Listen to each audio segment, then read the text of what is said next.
Hey guys, I'm trying to reach 100k by the end of the year, so please subscribe so we can make that happen. You already know what this video is. We're gonna read some Reddit stories. Let's just get straight into this. These are creepy today.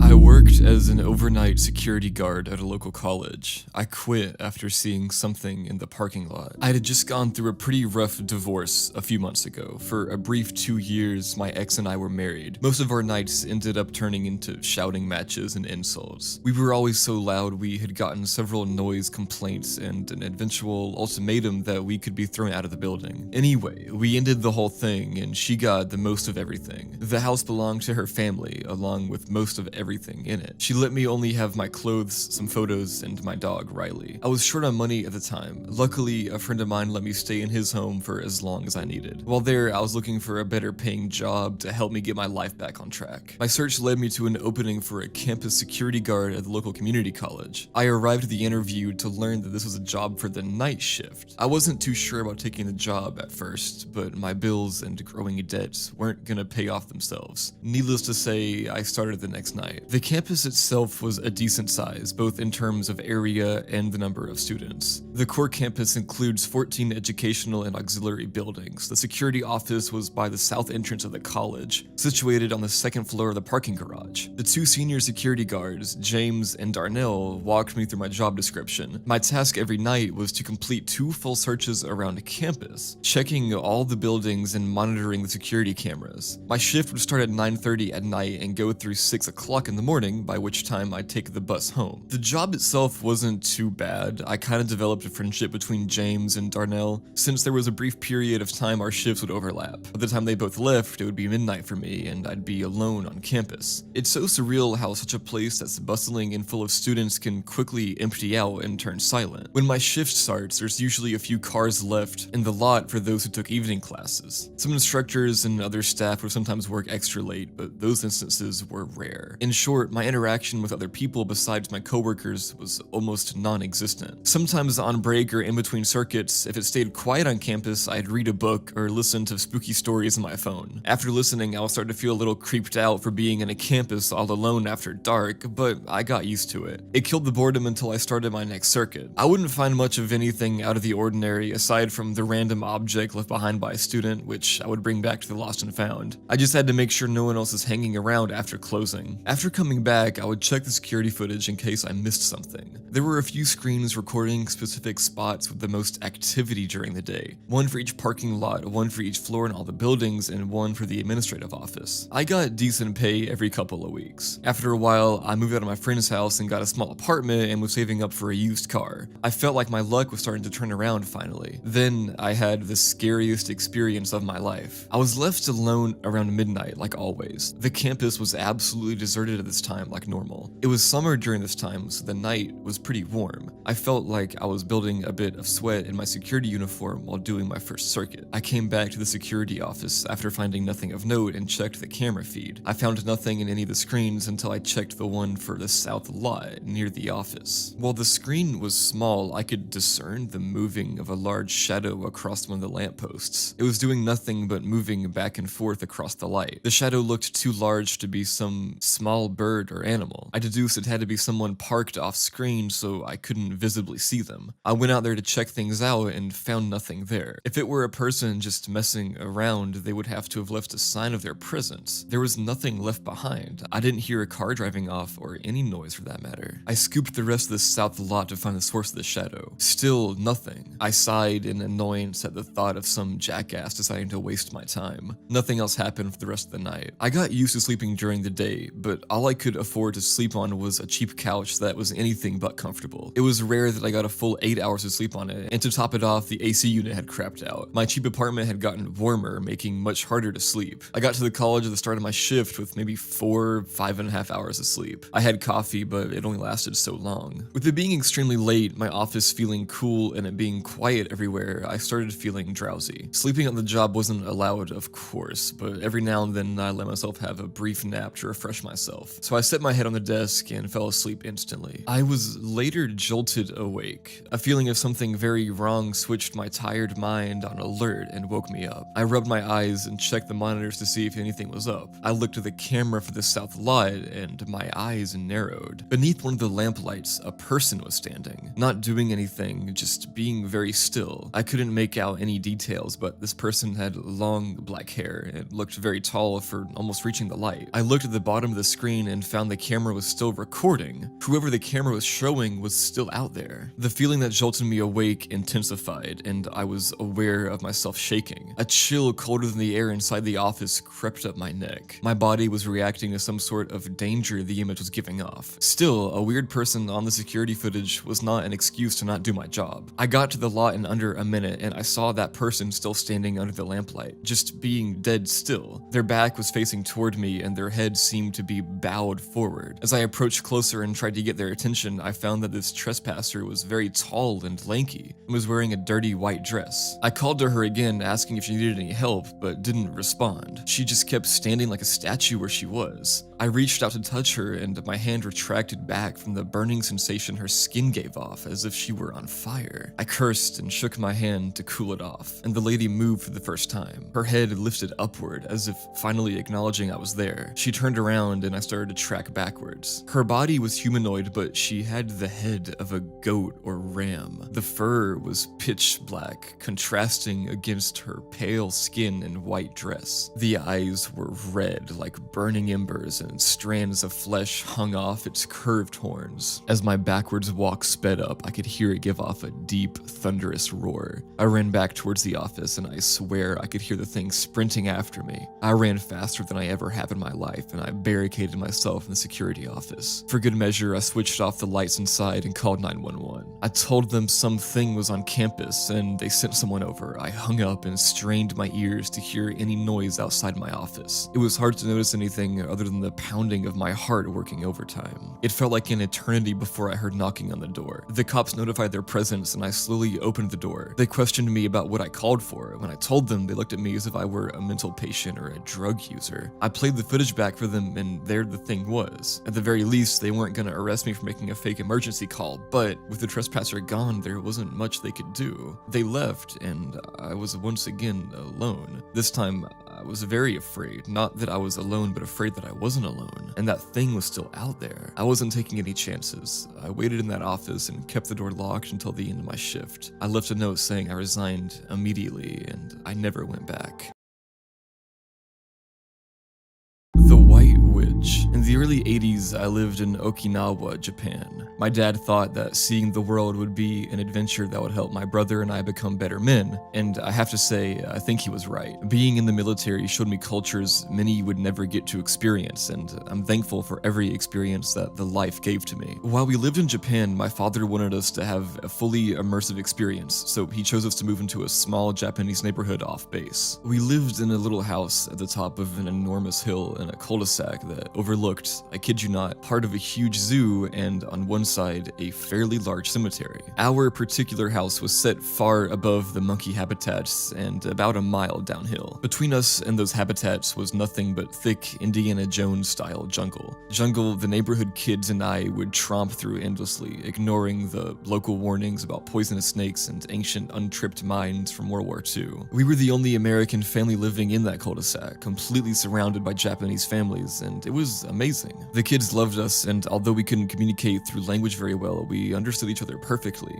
Well, most of the time. Opposite us was an older couple with a lush garden surrounding their property. The older woman wanted us to call her Mama-san, and she had us helping her garden whenever she could coax us over with green tea and chocolate or banana cookies. We loved her. She was so welcoming and generous, as was everyone else actually. We lived in a wonderful neighborhood. The only drawback to Mama-san's home, however, was that she directly overlooked the cemetery, and that cemetery was unlike any cemetery I had ever seen before. Because Okinawa is an island, burials don't happen very often. Instead, above-ground crypts are built, many of them built into the sides of hills that make up the island. The crypts are large, made of huge arcs of polished stone set over a large square of that stone, which has a square insert cut into the middle of it for the coffin to be placed inside. Once inside, the square is inset with another piece of polished stone just inside, leaving a kind of shelf on the outside so offerings could be made to lost loved ones. Yin, food, flowers, incense are some of the offerings given. Below Mama Sen's house was a valley that swooped back up into another hill opposite her home. That valley and both hills were covered with these crypts, and spider webbing up and down through the crypts were various stone step pathways that were old and badly maintained. It was quite a sight. One evening, Mama Sen asked me to come visit with her alone. She had something to show me, but it was only for me as the older brother. Intrigued and a bit proud, I agreed. She took me to the back of her garden and sat me on a thick wooden bench that was carved with scenes of fishermen and men with swords, and told me she had a story to tell. Mama San then disappeared for a few minutes and soon returned with a tray that held hot green tea and sweet rice cakes. Sitting next to me, she smiled and commented on the colors of the evening sky as the sun began to lower. Mama San said she had seen me, my brothers, and some other kids daring each other to follow a stair pathway down into the cemetery. You have to understand, the path from our little home area down to the cemetery consisted of hundreds of steps, many broken or cracking in and out of bushes and at a steep incline. It would be dangerous for anyone, but the real test was seeing how long we could take walking through the crypts at night. Mama San wanted to explain why that was a bad idea. Many years ago, during the war, Americans were thought to be devils, monsters that would murder innocent citizens for no reason other than to kill. That fear was the product of wartime propaganda used to encourage young men to military service and farmers to fight alongside them. But many didn't. Many ran, and with nowhere to go, nowhere to hide, hundreds of Japanese citizens hurled themselves off of a cliffside rather than face torture at the hands of their perceived enemy. I was terrified at hearing this. I had no idea this had happened. I was mortified and hit with such sadness I started to cry.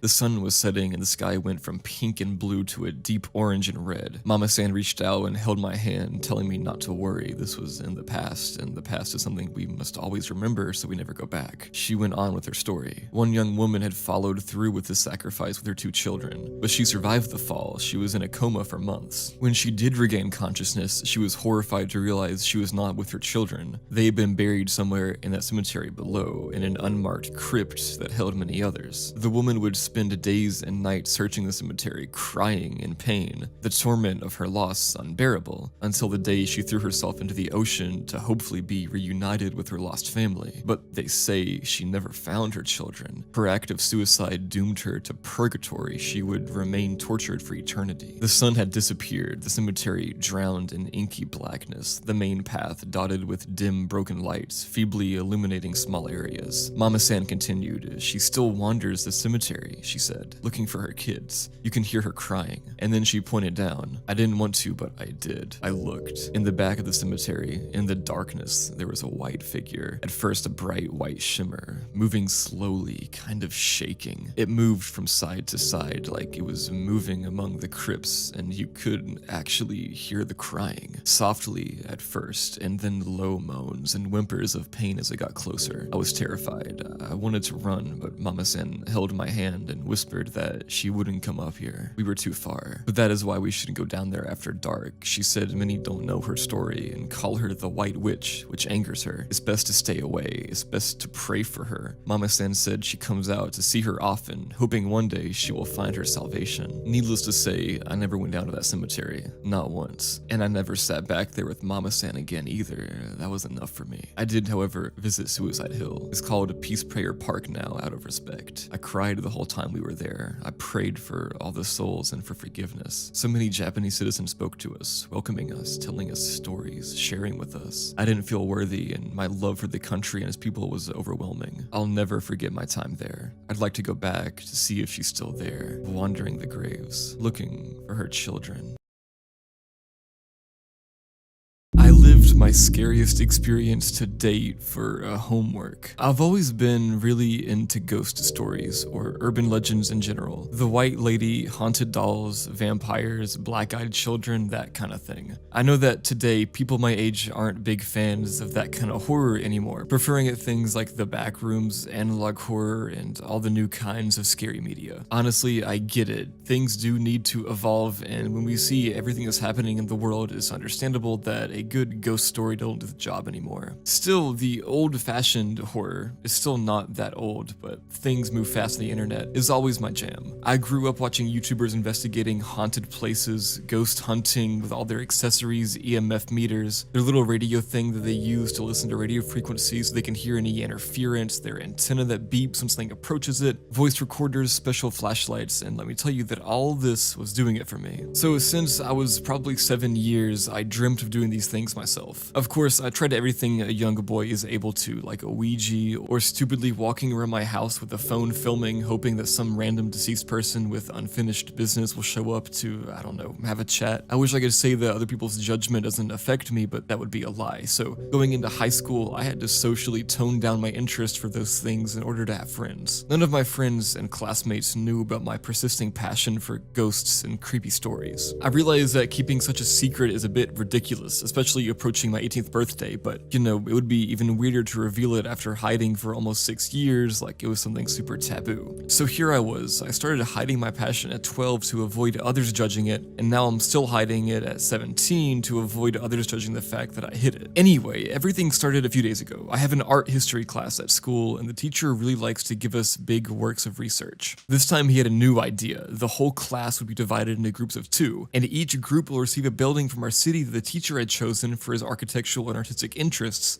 and we'll have to pay it a visit and write an analysis on the different things we notice and link it to what we saw in class. Since all the buildings weren't public places, he had asked the authorization of every property owner. Honestly, this could have been worse. This actually sounded kind of cool to do. Now, what I was concerned about was who will be my partner. Obviously, I was hoping for one of my friends. After explaining the rules and exact instructions for the work, he started to announce the groups. I was waiting to hear my name, anxious as all my friends were slowly starting to be put into their groups. Joshua, the teacher said. Yeah, that's my name. You will be with Elizabeth. I turned to Elizabeth and we looked at each other. Neither one of us seemed excited. It wasn't a terrible pair, I thought to myself. I just didn't know what to think of it exactly. Elizabeth was a pretty popular girl, not that I was an outcast or anything, but she was still way more popular than me. I didn't know much more about her despite the fact that we were in the same class since my first year of high school, but it looked like she was going to be an okay partner. The teacher gave us our building. I won't reveal the real name of what he gave us, so I'll call it Giraldi Street 22. Apparently, it was a pretty old house that had somewhat of a historic value to it. The teacher gave us some information so we wouldn't stumble there without any prior knowledge. The owner was an old woman who had always lived there. She was apparently very glad to open her doors to young students and was ready to answer any questions we might have. He warned us that she had a weak audition and that we would have to speak loudly. The teacher then recommended us to do a little bit of research before going there so we could already have some idea of where we were entering. I then found myself in front of Elizabeth. I think the last time we even talked to each other was months ago when she was distributing a test to the class and that I said thanks. So yeah, not a lot of background. I noticed, and I don't know why it took me so long, I guess I never paid much attention to her, that she was dressed in like old style. She wore some clearly used dungarees. The date the teacher had scheduled our visit for was on a Sunday and we were Thursday. So I guess we can do research on our side and we'll meet maybe at lunch break tomorrow to get on the same page. Is that good for you? She asked me. Yeah, that's good. We can do that. Okay then. See you tomorrow, she said. See you. On that, she turned her feet and left for her break. The rest of the day went by and I got home. As usual, my mom wasn't there. She often had to work late as she's a single mom to me and my sister Rosa. I ate my dinner and went to my room. I opened my computer to start my research. It wasn't hard to find information, even though things were repeating themselves a lot. So much historical meaning to the city, a perfect example of Art Deco architecture, a house filled with stories. There was a lot of talk by local medias about it, but not much actual facts. It was so weak that I had to go to page 2 of the search results in the Google, or as I like to call them, the abyss of the internet. Then something caught my eyes. It was a forum about paranormal experiences, and the address was mentioned on a post. I immediately clicked on it and read the whole thing. It wasn't exactly the most thrilling story I've read, but here's what it basically said. Apparently, the owner opened the house as a cottage during the summer, and the person posting was narrating what he experienced during his passage there. He described a very special and kind of suffocating vibe that was apparently all around the house, and the feeling of being observed all the time. He also talked about hearing voices at random moments. They were brief, but often mentioned his name. The end of his testimony talked about his last night when he said he saw a little child with no facial expression in front of his bed, who slowly started to climb into it and grabbed his legs, trying to pull him outside of his bed. The poster said he eventually succeeded to push the kid away despite his unreal strength, and that the boy ended up running out of the room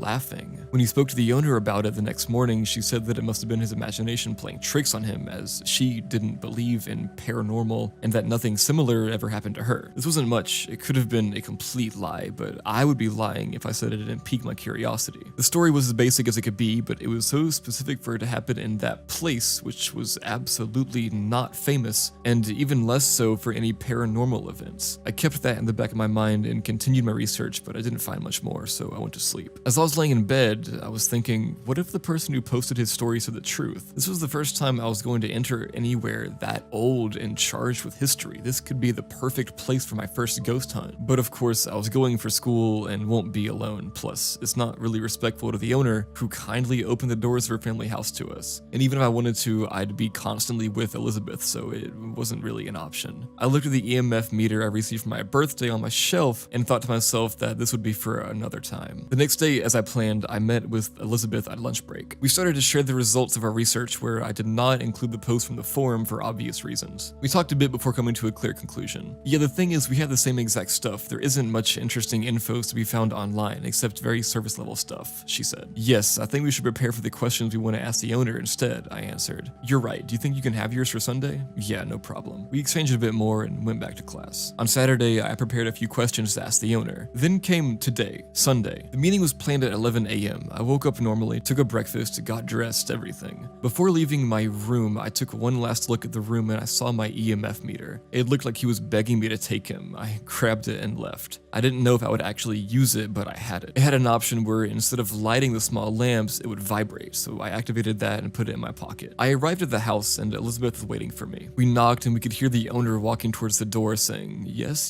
just a second. She opened and she looked like the sweetest thing ever. She was short and had a naturally kind face. We could see that she was clearly dressed in makeup for the occasion. She welcomed us and let us in happily. The hallway was very pretty. I understand why our teacher got us this house. It was indeed very interesting. The walls were covered in paintings and old pictures, mostly portraits. On every one of these, the people had a very serious look, but that's not unusual for old pictures. We walked in the living room where she served us tea and we sat together. So I think you have some questions for me? She asked. You could see she was very glad to talk. Don't be shy, I'm open. Elizabeth started to ask her first question, then I did, and we could ask her everything. The house was her family's for many generations, but it hadn't always been theirs. All the persons in the hallway, paintings or pictures, were previous inhabitants of the house, and they went as far back as the 15th century. So yeah, it was pretty old. She said they could only know the identity of some of the first generations, but that a lot of the people were non-identified. She answered a lot of other questions regarding the architectural and artistic heritage of the building, and she was surprisingly very interesting to listen to. Her enthusiasm and kindness were contagious, and we both couldn't help but ask more questions. Eventually we arrived to the end of our list, and it was time for us to visit, take notes, analyze all that. She asked us not to touch anything, as a lot of things had a lot of value, but let us wander free in the house. She said she'll be making cookies for us when we're done. Elizabeth and I found ourselves alone in the living room and finished our tea. God, she's adorable, said Elizabeth. Yeah, she's so sweet. I wasn't expecting that, I said. Let's maybe start with there, she said, pointing to the room beside us. We got up and entered it. The walls were covered by huge bookshelves. Elizabeth started to take notes, looking at the room, and I started inspecting the books. There was probably more than 1,000 books, and some of them looked super old. I read the titles of some of them, and the least I could say was that it needed to be rearranged. Cooking Asian Food, Harry Potter and the Half-Blood Prince, some old book with the title erased, and even a CD in the middle. It was a bit random. We eventually moved on to the hallway. It was a bit oppressing with all those eyes who seemed to observe us. Elizabeth did mention how it felt a bit weird, and we started to take notes again. At some point, my look stopped on one painting at the back of the hall. It was a young lady dressed classically, maybe a bit poorly even, for someone who would have lived there. She was kind of pretty, if I'm being honest, but the reason why it caught my eyes was that it was the only one who was smiling. All the other people represented looked dead serious, but her,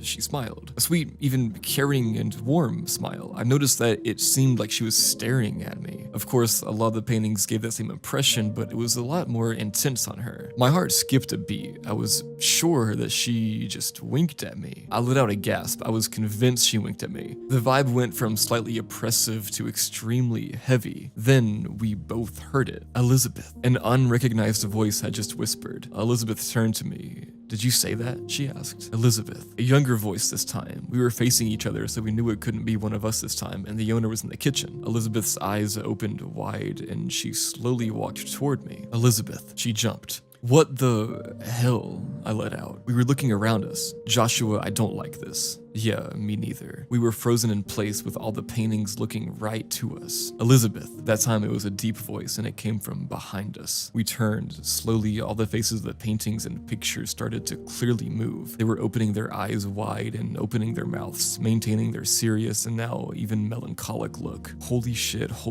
what the hell is that? What is it? Elizabeth was mumbling, panicking as I was starting to breathe faster. All the people started to say her name together on repeat. Elizabeth, Elizabeth, Elizabeth. I turned my head to the painting of the young lady from earlier and she was the only one that wasn't moving. Still the same smile. She looked at peace. I don't remember exactly what I was whispering at that moment, but we were both freaking out. We heard some scratching noise. Long, dirty hands with sharp nails, almost inhumans, were piercing the pictures and paintings. The eyes of the people were becoming all black and their jaws were opening more than humanly possible as they kept on repeating her name. The hands were all getting closer from us. We were now touching one another, completely surrounded by those hands. Then they moved way faster, and a lot of them got their nails right into Elizabeth's skin and pierced it while descending all over her body. She screamed loudly out of pain. It was a terrifying scream. All the hands got to their pictures and back inside of it while they were closing what they pierced. Soon the pictures and paintings were back to normal, but Elizabeth was bleeding from all over her body and was on the floor, crying. I got to her level and tried as much as possible to reassure her, but I wasn't very effective as I myself was in shock and terrified. We heard the owner walk towards us. "What's happening to you two? I heard screams. Are you okay?" She entered the hallway and saw the scene. She looked completely shocked. "But what happened?" she asked. Both of us were unable to answer to her. We had no idea what to say that wouldn't make us sound crazy, so we just looked at her with whatever faces we were making at that moment. She didn't wait long and went to take a first aid kit. She sat down and put some bandages all over Elizabeth as I was reflecting on what just happened. When she was done, we both wanted to leave, so we said that we had what we needed for now. She looked sorry and packed some cookies for each of us. As we opened the door to leave, she articulated one last phrase: "I hope you'll come back." She had a look and a tone of sadness. We got out and were now on the street. We both looked at each other. She was covered in bands like she got into a huge fight. I started to speak, but she lifted her hand. "Not today. Another one," she said. "I'll see you at school." And she left. I got on my way too and gave one last look to the house. The old owner was watching me from her window and I couldn't tell what her expression was. I was too tired, so I ignored it and went back to my house. I'm posting this now that I'm back at home. I have no news of Elizabeth, but she did add me on Instagram, so I have no idea what I should do now. I have so many questions, so if anyone has any theories, I'll take it. I'm also open to questions, of course. To say I was worried when I got back to school that Monday would be an understatement. I was super anxious and for so many reasons. The memory of what happened to Elizabeth and I the day before, I don't know, hundreds of questions that came with it and that would probably find no answers. All this was running through my mind endlessly. There was also the simple fact that last time I saw Elizabeth, she was covered in bandages covering deep wounds that would be so hard to explain. If she came to school looking like the day before, I don't know how she would explain that to people, and everyone knew we spent Sunday together for the homework. The night before, when I got back to my place, the urge to text her to see how she was and if you remember the same event was hard to resist, especially when I received a notification telling me that she followed me on Instagram, but she clearly told me before leaving, not today, another day, so I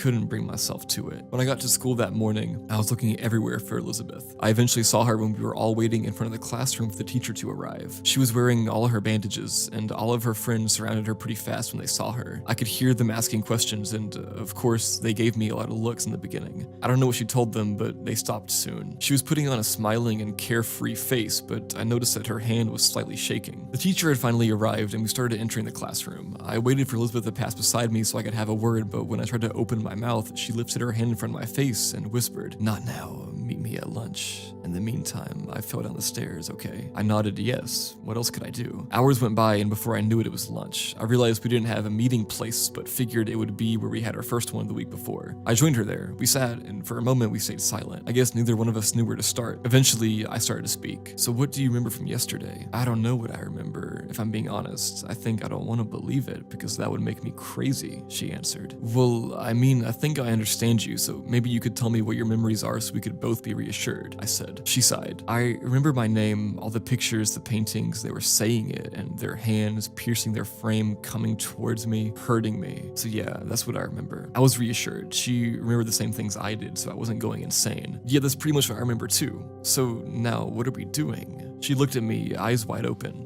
Nothing. There's no chances I'm stepping in that house ever again." On that, she left. I could understand her reaction, especially since she came out of it harmed, but a part of me was still curious to figure out what happened and see what else that house was hiding. Eventually, art history class arrived, and the teacher asked every group to give a little feedback on how our first visit went. When our turn came, Elizabeth took the lead and explained that we had a talk with the owner, but had to stop the visit after that because she fell on the stairs. Our teacher looked worried. He then explained to everyone that those who didn't have enough material to complete their work could go back the next day. At the end of class, Elizabeth went straight to the teacher and they talked a little bit. She then left the room and Mr. Joseph came to me. He told me that Elizabeth had asked him to come with us to the house as she didn't feel safe there and that he accepted. I came home that day and prepared myself for the next day. I wanted to know more about this house. I didn't find much the first time, but maybe if I dug deeper, I would find more. The first thing I did was going back to the story that some guy had posted about his experience when he stayed there one summer. This was posted a few years ago, but I still decided to reach out to him, simply asking if he was still active. I then scrolled down in the search results for some time, hoping to find something interesting, but just like before, I didn't find much. So I'll skip to today, the day of the second visit. After class, Elizabeth, Mr. Joseph, and I met in front of the house. When we were all there, Mr. Joseph knocked, and the old lady opened to us. She looked a bit sad and sorry when her eyes landed on Elizabeth's bandages. We got in, and Mr. Joseph and the owner had a little talk, explaining the reasons of his presence. I heard she was apologizing, and he was reassuring her. Elizabeth and we didn't wait in the hallway and went straight to the living room and sat. We gave each other a few looks, and eventually, Mr. Joseph and the owner came back. So I will stay with Miss, and you two can continue your visit. If there's any problem, you can call me, he said. We both nodded yes and slowly went to the stairs. We technically still inspected the main floor, so next was the first floor. We passed through the hallway and Elizabeth accelerated. I stopped and looked at the painting of the old lady, the only one that didn't do anything last time, but that I thought I saw move a little. She was still smiling like last time, and it still looked like she was watching me. Again, I could swear that she was smiling more as time went on. "Joshua, come," Elizabeth whispered. I followed her upstairs, and without a word, we started taking notes in the first room. It was an old but pretty bedroom. We looked at everything. I took a few pictures too. We were ready to go to the next room when the door suddenly closed itself. We both looked at each other, already scared. With what happened last time, this wasn't announcing anything good. Elizabeth went to the door and tried to open it, but it wasn't moving. I gave it a try myself, and it was completely unmovable, more than locked. It was like it stuck to the wall. We started to panic, and I yelled our teacher's name, but we got no answers. Soon the two of us were punching the door and screaming. We were suddenly caught off guard by a soft voice coming from behind us. "Hello, you two." We turned in a second. I immediately recognized her. It was the young woman in the painting. She was still smiling, a pretty smile. She looked almost kind and friendly. Elizabeth and I had our back on the wall, and we fell on the floor out of fear. We were both sitting on the ground, sobbing and almost suffocating. "Elizabeth, Joseph, welcome to my house. I can't tell you how happy I am to have guests like you." We weren't making a sound except the ones of our heavy and fast breathing. "Elizabeth, I have to apologize to you for last time. All my friends, they were a little bit too eager to get to know you. I'll make sure that doesn't happen again." She turned her eyes to me. "And you're Joshua, aren't you? I haven't seen a boy around my age in a while." She started to approach me. She placed herself in front of me, just a few centimeters away, got down to my level and smiled. I was terrified, petrified by the fear. "Don't be scared. I won't hurt you too much." That wasn't exactly reassuring me. "I'll even give you a little something in return to make up for the pain." She placed her hands on my legs, her nails elongated, piercing my skin and going deeper. I started to scream out of pain, but was cut. She just kissed me, a long, passionate kiss as she stuck her tongue in my mouth. The surprise almost made me forget the pain. Like the dumbass I am, I instinctively responded to the kiss. I'm a bit ashamed of saying that, but that was my first official kiss. I don't know how long it lasted, but she eventually stopped and her nails got back to normal. The pain came back as soon as it ended and I was bleeding a lot.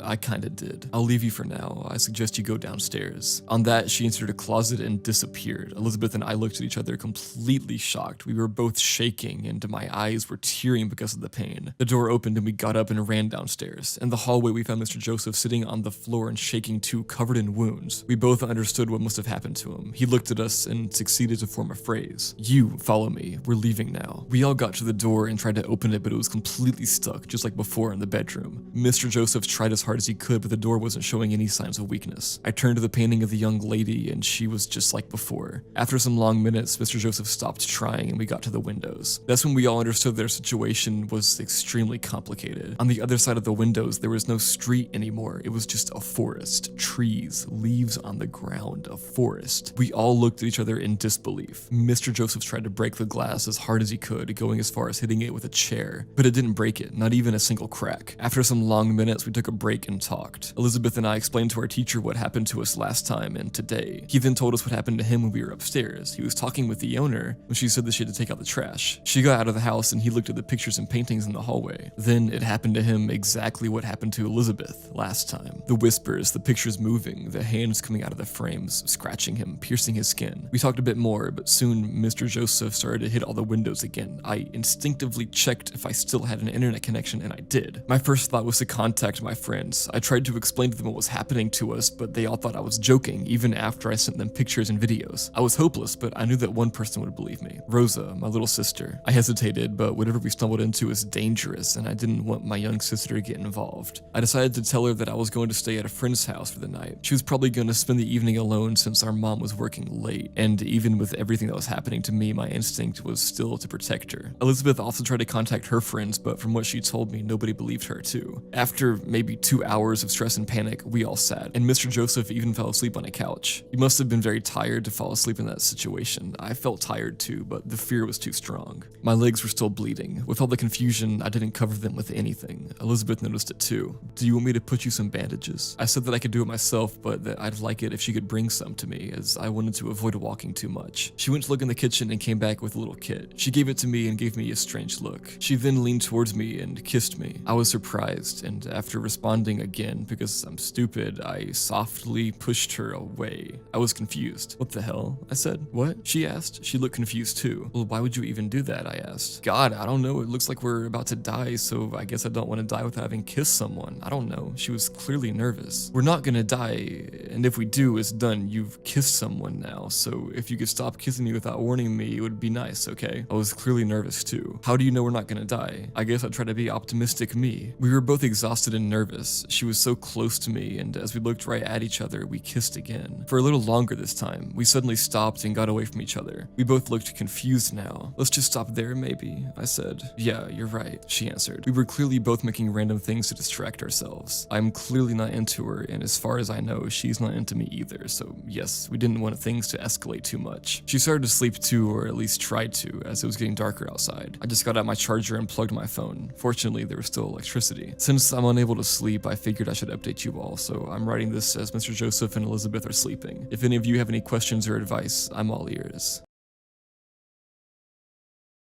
White glowing eyes. The following is a very true experience. I've never actually wrote this down before, and I don't know if anyone has experienced it too. This happened between 1989 and 1990, and I was about the age of 4 years old. To this day, I still get chills thinking about it, and I wonder if in some way unknown it changed me. My parents had a house in the Inland Empire of Southern California, and at the time my brother hadn't been born yet, so I was still the only child. To give you a layout, my parents' house was a 2-story house located in a cul-de-sac. On the bottom floor there was 2 bedrooms, a bathroom, the living room, and the kitchen. The second floor was just the master bedroom and bath. All you could see from the street was the garage and one of the bedroom windows on the bottom floor, and the window of my mom's bathroom on the second floor. To get to the front door, you had to walk along the cement pathway that ran along the side of the house. You had to pass the first bedroom that you can see from the street, then you pass the bathroom window, and then another bedroom window, and then you'd be at the front door. The backyard was beyond that point. My bedroom at the time was the bedroom next to the front door. Now, for some reason, my blinds weren't completely down to the bottom of the window. There was about a 6-inch gap with nothing covering it. I was pretty young, so I didn't really care about it then. The bed was in the middle of the wall across from my bedroom door, and to the left was the window. According to my mom, this all happened right before midnight. My mother was asleep in her room upstairs, and my dad was a policeman that worked nights in another city. I was fast asleep in my room, and out of nowhere, I suddenly awoke, looking up to the ceiling. I don't know what woke me or if I just popped awake on my own. After my eyes adjusted to the night lights in my bedroom, I sat up and started looking around my room. All of a sudden, something caught my eye at the window in the gap. At first, I thought it was just the street light reflecting on the window, but I know for a fact that there was only one street light, and what I was looking at was 2 obvious glowing spots that were spaced apart as if on someone's face. Then I thought, is that a cat looking at me? And yes, I vividly remember thinking these things, trying to debunk this at 4 years old. I had remembered then that my cat Chelsea's eyes would reflect at night, but this looked different than that. The cat's eyes would almost have different colors when reflecting. These were 2 very solid, bright, white, glowing eyes looking straight at me. I just stared at them frozen stiff, trying to make sense of what I'm seeing. I couldn't see a face at all. The eyes were just so bright that nothing else stood out. That void or face around the eyes looked blacker than the night. I thought again, well, if this is a cat, how would a cat be big like a person? And why would a cat stand up to stare in my bedroom? The curiosity got me, and I went for it. I flipped my covers off, turned my little 4-year-old body towards the window, and put my feet on the floor. This is the moment the creepiest thing happened, and it will forever be burned into my brain. I got off the bed and got on my knees to take a closer look at this so-called cat, when at this very moment, this faceless pair of glowing white eyes begins to slowly and steadily tilt to the side, very similar to Michael Myers in Halloween. Eyes still locked on me, not blinking once. The feeling of dread and fear shot through my body. Completely terrified, I burst into tears immediately and booked it down the hallway, through the living room and up the stairs to tell my mom. Although I was going as fast as I could, it felt like it took forever. When I got to my mom, I was so upset I couldn't get any words out. Tears were streaming down my face, and my mom was becoming seriously concerned at this point. She was able to calm me down just enough for me to get out the words, There's white lights looking at me through my window on the bottom. Stutter, crying hard. Are you sure? My mom asked. I cried out, yes. She didn't even go down to look, she just called the police. I don't remember the time it took for them to arrive or what they said because I finally fell asleep in my mom's bed. I do remember faintly waking up to a knock on the door and my mom going to open it. The cop speaks to her and I hear her say, okay, thank you, good night, and she shuts the door. Did they find it, mommy? I was half asleep. No, honey, he said they couldn't find anyone, my mom said softly. It's okay now, just try to go back to sleep. It's safe to say that the next day, my whole window was covered. One day, a random thought came up and I asked my mom if she remembered that night. She tells me, of course, why? I don't know, just wondering, I guess, I said. Then my mom proceeds to say, well, I never told you this, but when the deputy came out that night, he told me they made it a priority to get to our house as soon as they could, because not very long after I called 911, they received another call from someone else reporting that someone was looking in their window in our same neighborhood. Hearing that sent chills down my spine, and to this day, I wonder who or what was looking at me that night.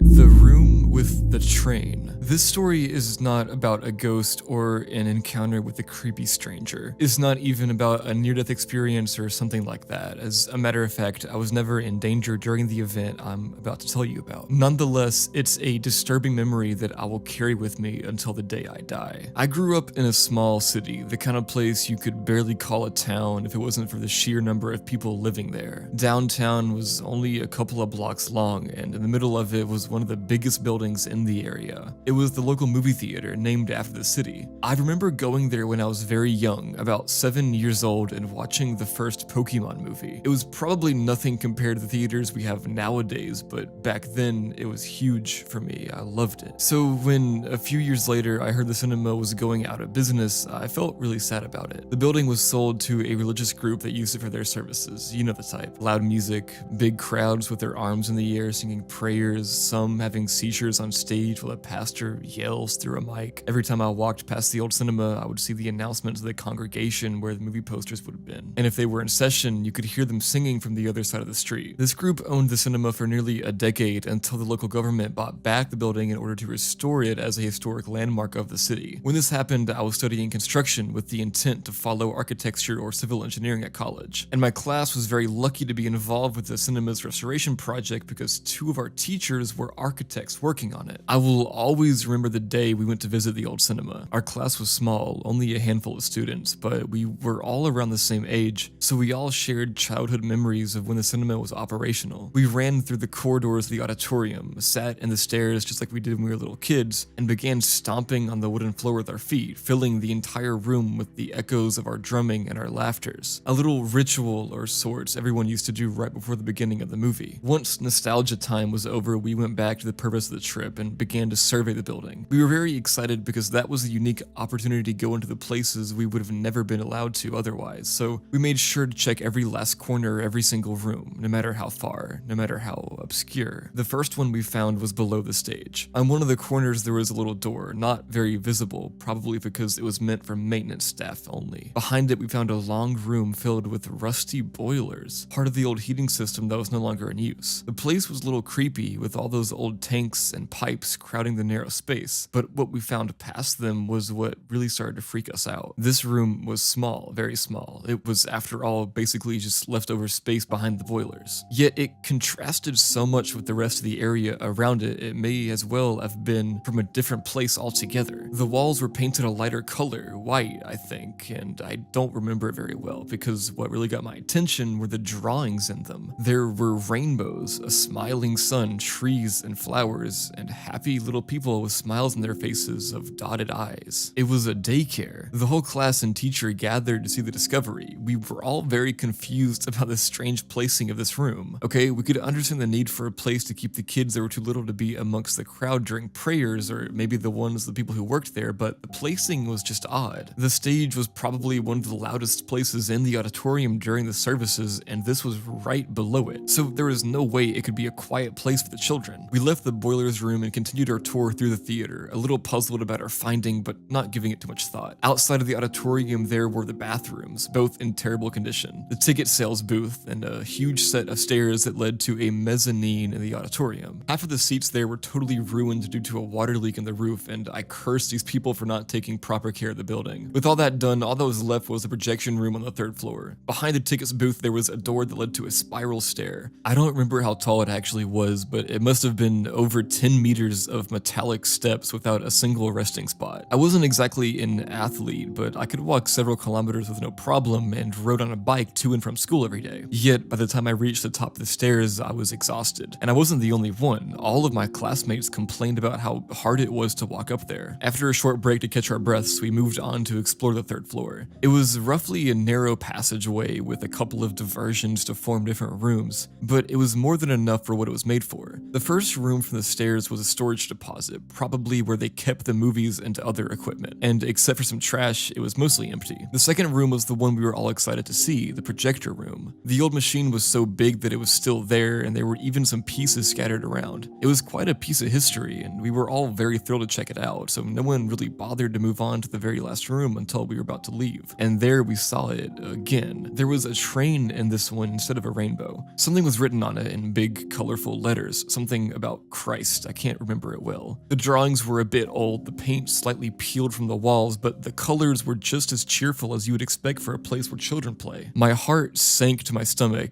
as I came to the realization of what that place really was. The one behind the boilers probably serving the same purpose. I took notice of how isolated the room was, literally the furthest away you could possibly get from everyone else. I thought about the 3 floors of stairs and imagined what it would have been like to a child to walk all the way up, only to end up in that room, the room with the colorful train on the wall. My classmates and I exchanged horrified expressions as I knew they were thinking the same. We never visited the theater again, even though we continued with the restoration project for several months, and we never talked about those 2 rooms. Cases of molestation in the church are well known by everyone, to the point that the pedo priest is practically a cliche. But this is the kind of thing you think happens in some faraway place, in another city, even in another country. You never imagine it can happen in the very same town you live, the place you grew up, in the very same building where you once watched a Pokemon movie when you were 7 years old.